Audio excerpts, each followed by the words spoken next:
Olá, gente, sejam muito bem-vindos. Mais um dia, mais um encontro nosso aqui com a Palavra de Deus, o nosso clube de leitura. E hoje é o dia de número 256. Todos os dias eu vou anunciando qual dia estamos. Estamos contando os dias. Vamos chegar a 365 dias com a nossa missão completa. Até lá, teremos lido toda a Bíblia, lendo e interpretando os textos. Se você é novo por aqui, seja muito bem-vindo. Se inscreve no canal, isso é muito importante. Esse clube de leitura é gratuito. Essa leitura que você vai participar diariamente é gratuita. Você não paga nada para estar aqui com a gente. E nós vamos falar sobre Bíblia apenas, não é sobre igreja, placa de igreja, sem interesse nenhum denominacional. Não, somente a palavra. Então, o que eu te peço? Se inscreve no canal, dá o seu like, coloca aí nos comentários o seu nome e de onde você nos acompanha. Independente do horário que você estiver assistindo, isso é muito bom.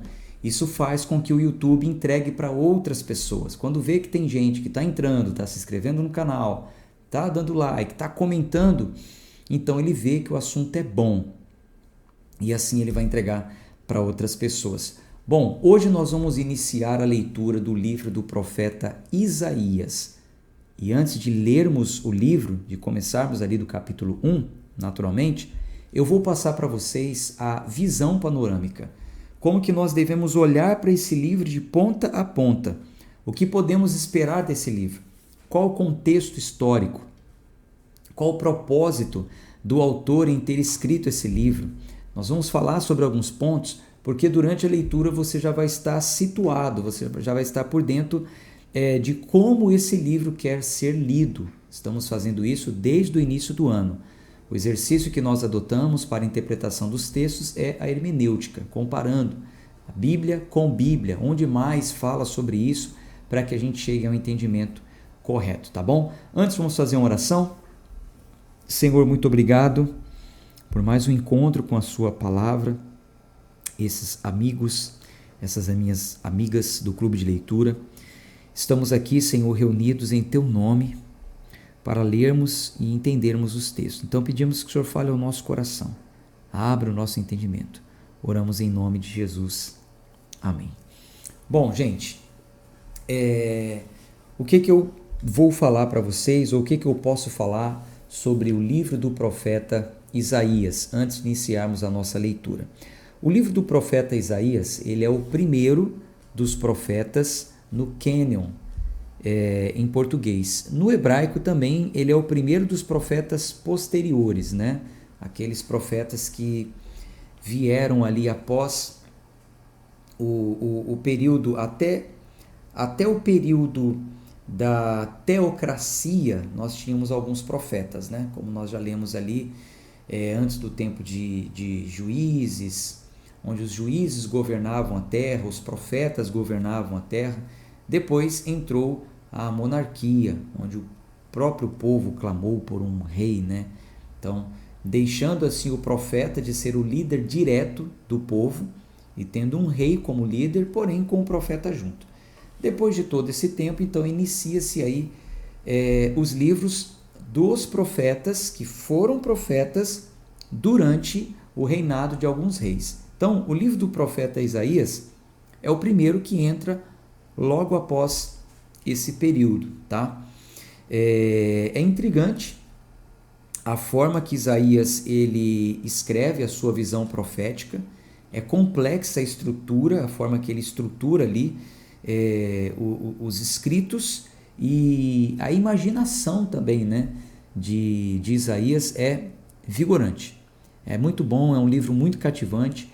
É quase que impossível você ler o livro, você estudar o livro de Isaías sem ter uma noção muito boa, sem ter um bom compreendimento, ou uma boa compreensão, uma boa compreensão da natureza de Deus e da nossa relação com Ele. Você vai compreender muito bem a natureza de Deus e a nossa relação com Ele ao lermos esse livro. Para você ter uma ideia, para vocês terem uma ideia, os autores do Novo Testamento, eles leram o livro de Isaías. A gente percebe citações. Aliás, o profeta mais citado no Novo Testamento foi Isaías. Jesus citou Isaías, Os autores dos livros do Novo Testamento também citaram Isaías, então dessa forma ele acaba se tornando o livro mais citado no Novo Testamento, o livro do Velho Testamento mais citado no Novo Testamento.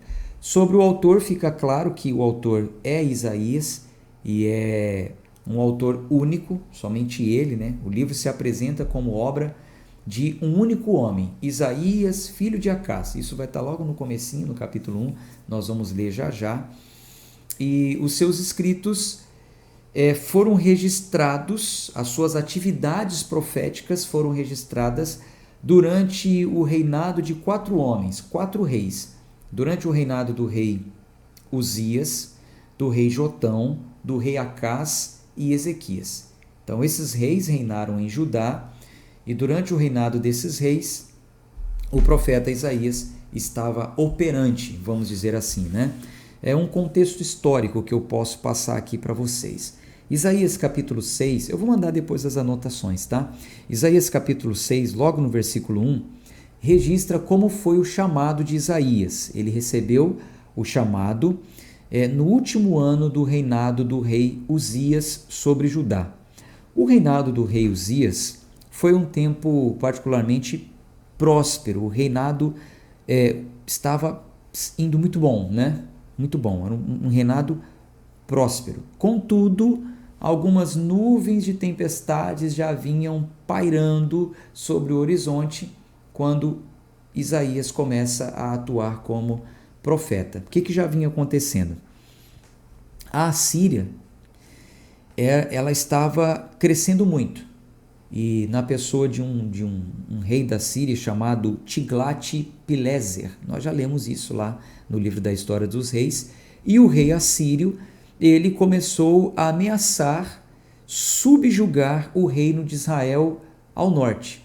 Após a morte desse homem, Tiglat-Pileser, os seus sucessores, que são Salmaneser e Sargon, derrotaram o reino do norte e deportaram os cidadãos, então, do reino do norte de Israel. Esse evento colocou Judá à sombra desse grande império. E aí o que acontece? Com o passar do tempo, Isaías ele vai revelando o porquê que isso aconteceu, porque Deus permitiu que isso aconteceu.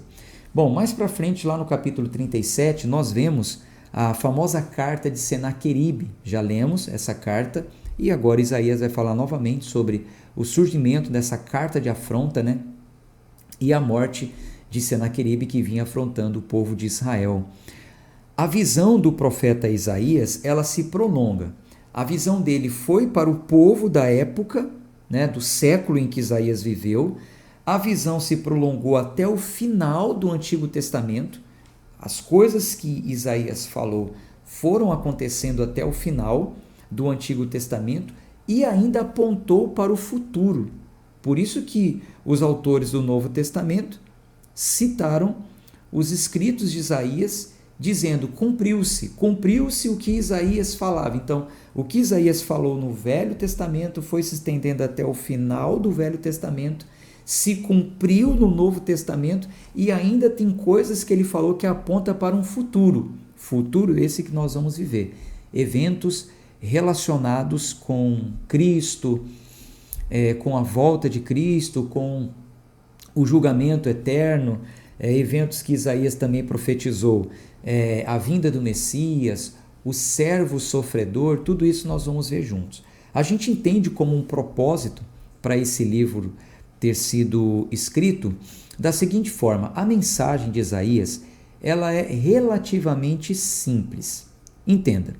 Primeiro, Isaías acusou o povo de Deus de estar em pecado, dizendo que o povo se rebelou contra aquele que os criou, aqueles que os redimiu, aquele que os tirou da terra do Egito.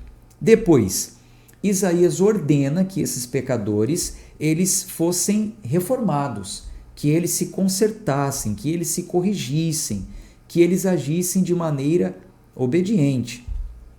Deixa eu só abaixar um pouquinho aqui o microfone. Então, que eles agissem de maneira obediente. Então, primeiro ele acusa o povo do pecado, depois ele fala que eles devem se consertar. Terceiro, ele anuncia o juízo de Deus. Então ele fala, olha, vai vir juízo porque vocês estão em pecado, porque vocês não se corrigem, vocês não se consertam. Então, Deus vai exercer juízo sobre a terra. Vou fazer uma correção aqui, desculpe. Saiu aqui a minha tela. Depois eu vejo os comentários, tá? Deixa eu focar aqui na visão panorâmica para vocês irem acompanhando comigo o raciocínio. E finalmente, então, tá toda hora aparecendo uma notificação aqui, deixa eu fechar. Finalmente, então, Isaías fala sobre uma revelação que Deus deu a ele, que era a futura restauração de Israel. Então, Deus iria restaurar aquele povo, o povo que foi exilado, o povo que foi deportado por causa dos seus erros. Deus exerceu juízo sobre o povo, mas o profeta anunciou que depois Deus traria aquele povo de novo, haveria um povo remanescente, um povo fiel. Deixa eu recapitular então a mensagem de Isaías. Primeiro, anuncia que o povo está em pecado. Segundo, fala que eles devem se corrigir. Terceiro, ele anuncia o juízo de Deus caso eles não se corrijam. E já sabendo que eles não vão se corrigir, então ele fala qual é a sentença ainda, juízo e sentença, como terceiro. E por quarto, ele fala sobre o retorno daquele povo, que Deus teria misericórdia daquele povo.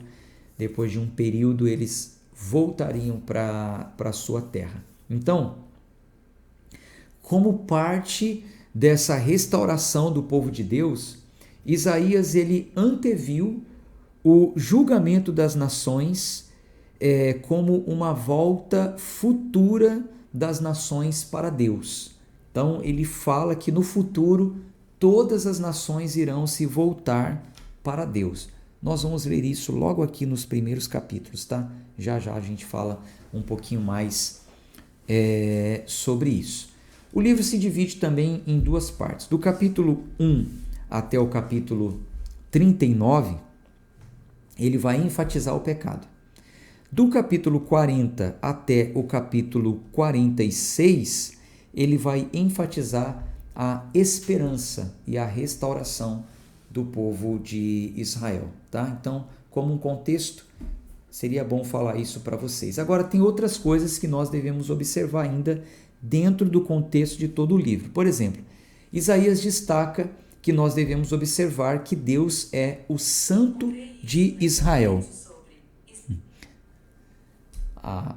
A Siri do celular me ouviu falar sobre Isaías, está falando, encontrei isso sobre Isaías na internet. A tecnologia é demais, né? Mas ninguém perguntou para ela agora. Então veja, Isaías ele fala para observarmos também alguns pontos. Eu vou destacar aqui para vocês. Deus, o Santo de Israel. Do início até o fim do livro, Deus é chamado de o Santo de Israel. Em uma ocasião, lá no capítulo 6, inclusive, no chamado de Isaías para ser profeta, os serafins, eles proclamavam: Santo, Santo, Santo é o Senhor dos Exércitos. Tá? Então, Deus é santo.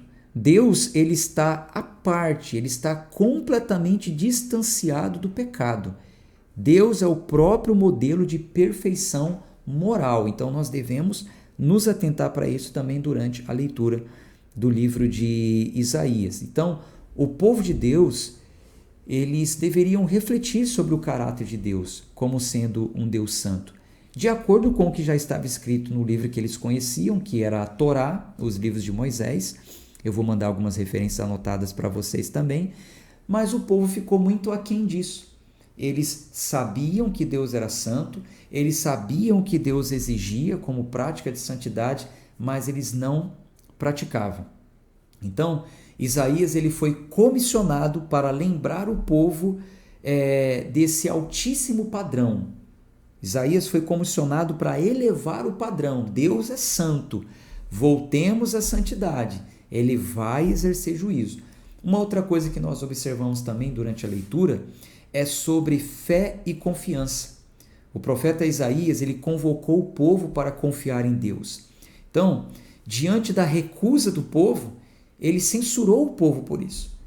Ele exortou o povo, vocês devem confiar em Deus, mas o povo se recusou a total confiança. Então, ele censura o povo, ele fala que o povo deve temer a Deus e não a outros seres humanos, temer a Deus e não temer a homens. Ele vai falar sobre isso, e muito frequentemente o povo de Israel abandonava o Senhor e depositavam a confiança deles em homens, em outras nações poderosas, entre aspas, e inclusive também em falsos deuses. Uma outra coisa que nós podemos observar é que Deus ele é colocado sempre em confronto com os ídolos da época. Deus versus os ídolos. Por causa da tendência do povo de Deus em confiar em outros deuses, em falsos deuses, em outros ídolos, então vinha a palavra profética de Isaías e contrastava, colocava ali um contraste, mostrando: Deus faz isso, mas os outros deuses não fazem. O nosso Deus é assim, o Deus das outras nações não é assim. Então ele iria mostrando a história, como Deus agiu no decorrer da história, mostrando quem era Deus e como os ídolos não agiam, que eles não faziam. Então ele coloca ali que Deus ele poderia revelar o futuro, os outros deuses, os outros ídolos não poderiam revelar. Ele vai falar sobre a eternidade de Deus, Deus é eterno. Os outros ídolos são criações humanas e são equivalentes a nada. Ele vai dizer, esses deuses aí, eles não são nada. Um outro ponto que nós também devemos observar é que Isaías ele fala sobre o Messias e o servo sofredor, a gente vê ali nas passagens do livro do profeta Isaías que ele reflete sobre esse futuro rei ungido, conhecido como Messias. Nós vamos ler isso lá no capítulo 9 de Isaías, e também algumas passagens que descrevem o Messias como um servo sofredor. Ele foi transpassado, pelas nossas pisaduras fomos sarados, etc. e tal. A gente vai ler isso junto. Então, isso atrai os leitores interessados sobre o Messias. Porque o livro de Isaías ele dá detalhes sobre o Messias. Então, desde a época do Novo Testamento, os cristãos do primeiro século até hoje, o livro de Isaías ele é um livro que traz esse entendimento como Jesus Cristo sendo o cumprimento dessa expectativa. O mundo esperava por esse Messias. O mundo esperava por esse futuro servo sofredor que sofreria pela humanidade. Então Isaías dá os detalhes que comprovam Cristo ser o Messias e o servo sofredor. Então isso contribui com o pensamento de toda a Bíblia, Eu sempre falo para vocês como que esse livro ele poderia contribuir para toda a Bíblia, e a gente vê que a estrutura do livro corrobora com a forma ampla de Deus lidar com o seu povo, como Deus lidou com o povo durante todo o tempo na Bíblia, e as profecias registradas também nos séculos antes de Cristo por Isaías ajudam a comprovar que Cristo era de fato, sim, até por causa de tudo que ele passou, todos os sofrimentos que ele viveu, é de fato sim o cumprimento da promessa tão esperada, tá bom? Então, finalizo aqui a visão panorâmica do livro do profeta Isaías. Agora nós vamos entrar na leitura e vamos ver então alguns detalhes no decorrer da leitura. Deixa eu só pegar aqui a minha Bíblia do celular, já aparece aí na tela para vocês. Vamos ler, eu vou destacar aqui algumas coisas para vocês. Isaías capítulo 1, versículo 1. A visão de Isaías, o filho de Amós, a qual ele viu a respeito de Judá e Jerusalém nos dias de Uzias, Jotão, Acás e Ezequias. Então, como eu falei para vocês, no período desses 4 reis, Isaías era o profeta em exercício, reis de Judá. Ouçam, ó céus, e dê ouvidos, ó terra, porque o Senhor tem falado. Eu tenho alimentado e fiz crescer filhos, e eles têm se rebelado contra mim. O boi conhece seu dono, o jumento a manjedoura. O boi conhece seu dono, o jumento a manjedoura de seu senhor. Porém Israel não conhece. O meu povo não pensa. Gente, olha que comparação. O boi conhece o seu dono, o jumento a manjedoura do seu senhor, mas o povo de Israel não pensa. Ah, nação pecadora, um povo carregado com iniquidade, uma semente de malfeitores, filhos que são corruptores. Eles têm abandonado o Senhor, eles têm provocado o Santo de Israel até a ira. Eles me deixaram e retrocederam. Por que vós não deveríeis mais ser afligidos? Por que vocês não vão ser afligidos? Né? Me abandonaram? Vós vos rebelareis mais e mais. A cabeça toda está enferma e o coração todo fraco. Desde a sola do pé até a cabeça não há solidez nele, porém feridas, hematomas e chagas putrefantes. Apodrecendo, né? Elas não têm sido espremidas, nem atadas, nem amolecidas com unguento. Vossos pais está desolado, vossas cidades estão queimadas a fogo, vossa terra, estrangeiros a devoram, e em vossa presença, e está desolada porque é derrubada por estrangeiros. E a filha de Sião é abandonada, como uma casinha em uma vinha, como um alojamento em um pepinal, como uma cidade sitiada. Se o Senhor dos Exércitos não tivesse deixado para nós um remanescente muito pequeno, nós teríamos sido como Sodoma e semelhante a Gomorra. Ouvi a palavra do Senhor, vós, governantes de Sodoma.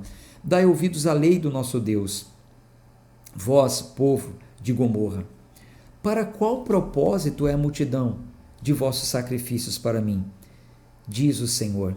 Eu estou cheio de ofertas queimadas, de carneiros e da gordura de animais cevados. Não tenho prazer no sangue de novilhos, ou de cordeiros, ou de bodes. Quando vindes para vos apresentardes perante mim, quem tem requerido isso de vossa mão, que piseis meus átrios? Então, aqui, você vê que Deus ele está falando contra algo que ele mesmo determinou. Foi o próprio Deus que determinou que o povo deveria chegar diante dele com sacrifícios. Mas, por que nesse tempo aqui Deus falou, eu não quero isso? Para qual propósito é a multidão do sacrifício de vocês? Eu estou cheio dessas ofertas queimadas, carneiros, gorduras, animais, não tenho prazer no sangue, nos sacrifícios que vocês estão apresentando. Por quê? Por causa da intenção. Qual o propósito? Para qual o propósito é a multidão dos vossos sacrifícios? Então, dependendo do propósito que chegava-se diante de Deus com o sacrifício, então aquilo era rejeitado. Esses rituais que foram instituídos por Deus, eles foram instituídos com um propósito ou um fim de arrependimento. Então, o propósito genuíno de uma pessoa chegar diante de Deus naquele tempo com o sacrifício era para alcançar misericórdia, era para alcançar clemência, perdão, redenção. Hoje não mais, porque o sacrifício de Cristo já alcançou essa redenção, essa clemência, essa misericórdia para nós. Então, não faria sentido nenhum hoje apresentarmos sacrifícios a Deus e muito menos apresentar um sacrifício com intenção de benefício. Deus, ele olha para esse tipo de gente que chega diante dele com sacrifícios, com intenção de benefícios, de troca, para que ele ganhar, receber alguma coisa, e diz, para qual propósito é a multidão dos vossos sacrifícios para mim? Eu estou cheio dessas ofertas queimadas, carneiros, gorduras, não tenho prazer em sangue, não. Quando vindes para vos apresentar perante mim, quem tem requerido isso de vossa mão, que piseis os meus átrios? Quem pediu isso? Eu não estou pedindo nada, não. Tem vezes, e às vezes, né? A gente já falou muito sobre isso esse ano, eu acredito que a maioria aqui já tem os olhos abertos quanto a isso, mas sempre tem gente nova chegando. Às vezes nós vemos aí em alguns ambientes de culto, e eu não tenho compromisso com a igreja, por isso que eu posso falar, meu compromisso aqui é com a Bíblia, tá? Nós vemos determinadas denominações que trabalham na área do sacrifício. Elas dizem assim, Deus trabalha na área do sacrifício. Por isso nós vamos apresentar uma oferta de sacrifício. Com que fim? Com o fim de se humilhar? Com o fim de buscar clemência, graça, arrependido dos pecados? Ou a campanha de sacrifício é para benefício? Projeto de vida, ano da vitória, sucesso, tudo do homem pelo tudo de Deus. Deus não aceita esse tipo de sacrifício. Isso já foi descontinuado, né? Por Cristo. Quem dirá, então, na nova aliança, querer apresentar sacrifícios em troca de benefício? Não é essa a ideia da instituição desses rituais quando Deus instituiu. E ainda assim, em um tempo em que isso era vigente, Deus nem queria mais por causa da intenção daquele povo. Versículo 15. E quando estenderdes as vossas mãos, eu esconderei meus olhos para vós. Sim, quando vós fizerdes muitas orações, eu não ouvirei.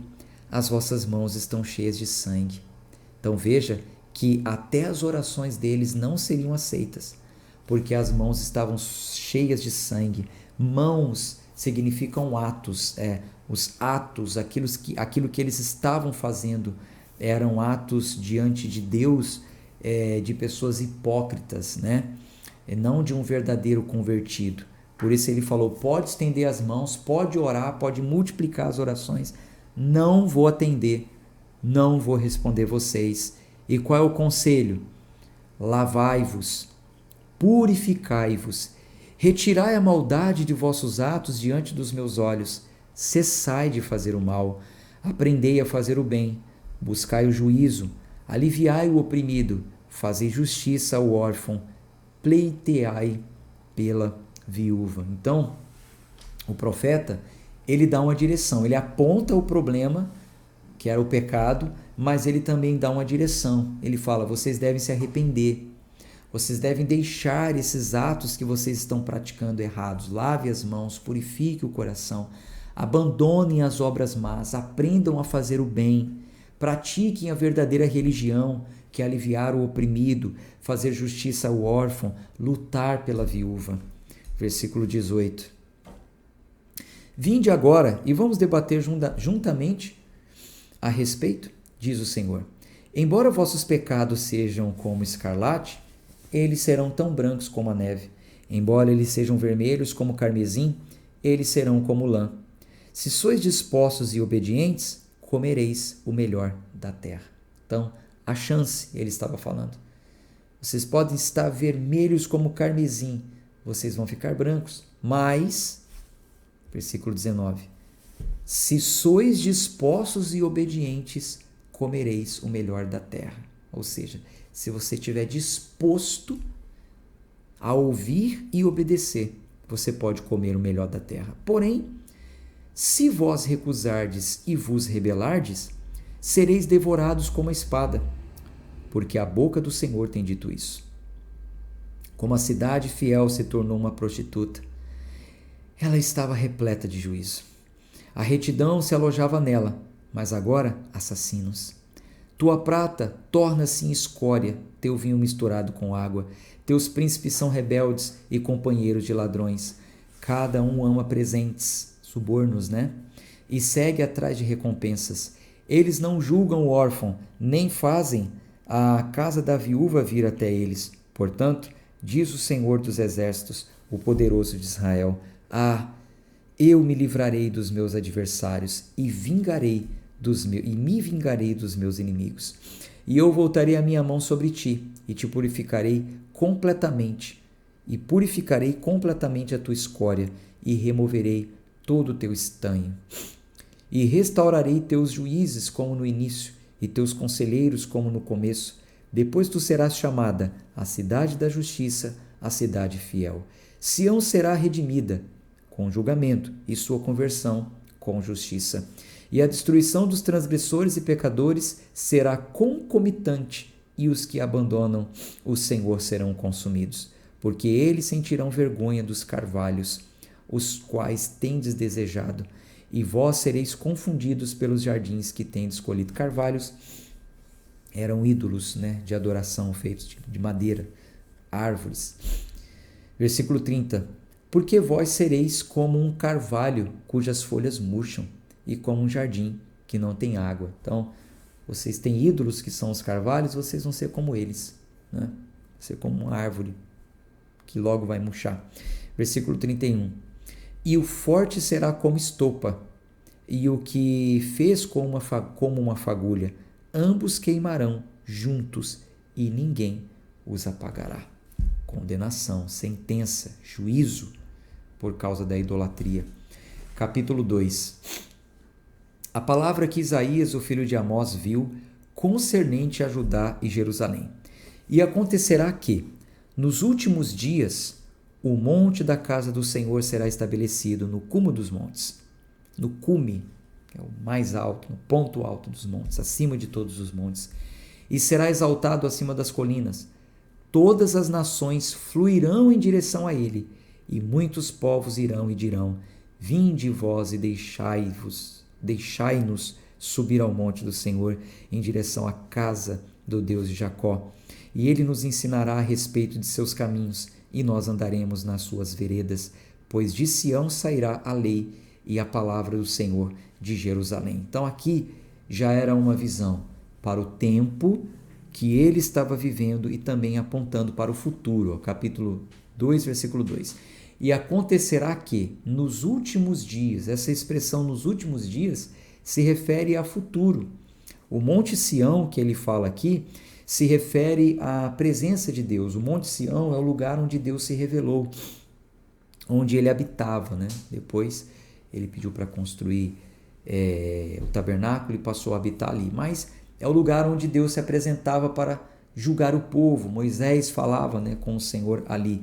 Então ele está dizendo: acontecerá que nos últimos dias, no futuro, do Monte Sião, diante da presença de Deus, todas as nações fluirão em direção a ele. Esse todas as nações é um cumprimento da promessa feita a Abraão, lá em Gênesis capítulo 12, né?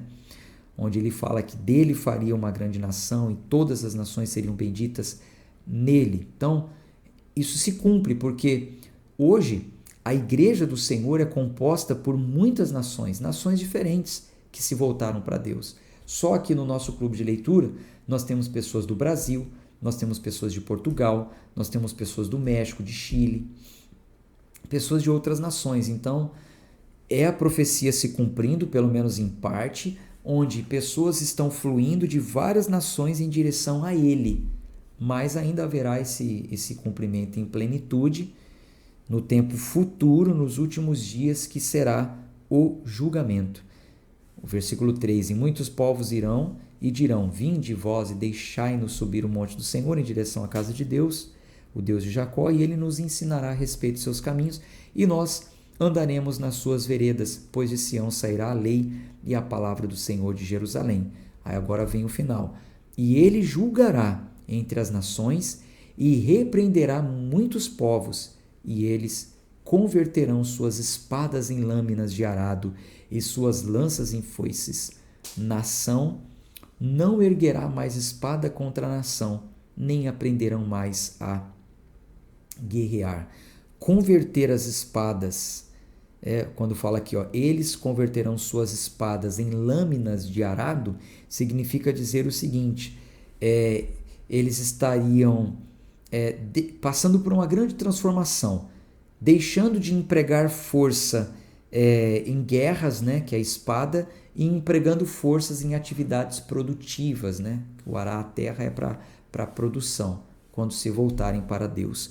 Versículo 5: ó casa de Jacó, vinde e deixai-nos andar na luz do Senhor. Portanto, tu tens abandonado teu povo, a casa de Jacó, porque eles se abastecem do Oriente e são adivinhos como os filisteus, e eles se agradam nos filhos de estrangeiros. Sua terra também está repleta de prata e ouro, nem há qualquer limite para seus tesouros. Sua terra também está repleta de cavalos, nem há qualquer limite para suas carruagens. Sua terra também está cheia de ídolos.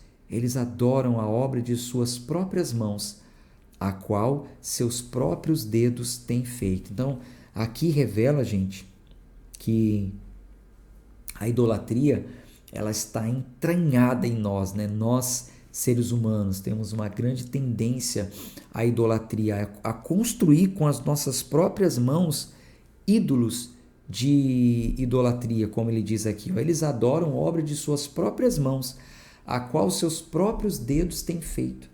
Às vezes os nossos próprios dedos trabalham ídolos para idolatrarmos, né? Às vezes no próprio celular, você está lá clicando, né? E tendo aquilo ali como um ídolo, como um objeto de adoração, colocando até acima, né, do próprio Deus. Versículo 9. E o pobre se abate e o nobre se humilha, portanto, não os perdoe. Entra entre a rocha e esconde-te na areia, porque o temor do Senhor, por temor do Senhor e pela glória da sua majestade. Os olhares altivos do homem serão humilhados, a arrogância dos homens curva-se-á, e o Senhor unicamente será exaltado naquele dia, porque o dia do Senhor dos exércitos será sobre todo aquele que é orgulhoso e arrogante, e sobre todo aquele que é elevado, para que seja humilhado, e sobre todos os cedros do Líbano, que são altos e elevados, sobre todos os carvalhos de Bazã, e sobre todos os altos montes, e sobre todas as colinas que são elevadas, e sobre toda a torre alta, e sobre toda a muralha fortificada, e sobre todos os navios de Tarsis, e sobre todas as pinturas agradáveis. E a altivez do homem curvar-se-á, e a arrogância dos homens será humilhada, e só o Senhor será exaltado naquele dia. Aleluia. E os ídolos ele extinguirá completamente, e eles adentrarão os buracos das rochas e nas cavernas da terra por temor do Senhor e pela glória de sua majestade, quando ele se erguer para sacudir terrivelmente a terra. Naquele dia, um homem arremessará seus ídolos de prata e seus ídolos de ouro, os quais eles fizeram, cada um para si mesmo para adorar, as toupeiras e aos morcegos, para adentrarem nas fendas das rochas e nos cumes das rochas fendidas, por temor do Senhor e pela glória de sua majestade, quando ele se erguer para sacudir terrivelmente a terra. Deixai-vos do homem cujo fôlego está em suas narinas, pois em que situação deve ser considerado? Em que situação vai ser considerado e achado? Terrível coisa acontecerá nesse dia, né?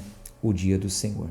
Bom, então o apelo final aqui do versículo 22 é não depositar a nossa confiança nos homens. Deixai-vos do homem cujo fôlego está em suas narinas, pois em que situação deve ser considerado? Não tem como a gente confiar no homem, né? Não tem como. Até o fôlego está nas narinas dele e pertence ao Senhor. Então, devemos depositar a nossa confiança no Senhor, tá bom? Bom, gente, eu vou ficando por aqui na nossa leitura de hoje. Um abraço de fé e força. Se você tiver alguma dúvida, manda para mim lá no WhatsApp, tá bom? E a gente segue amanhã nesse mesmo horário, se Deus quiser. Tchau, tchau.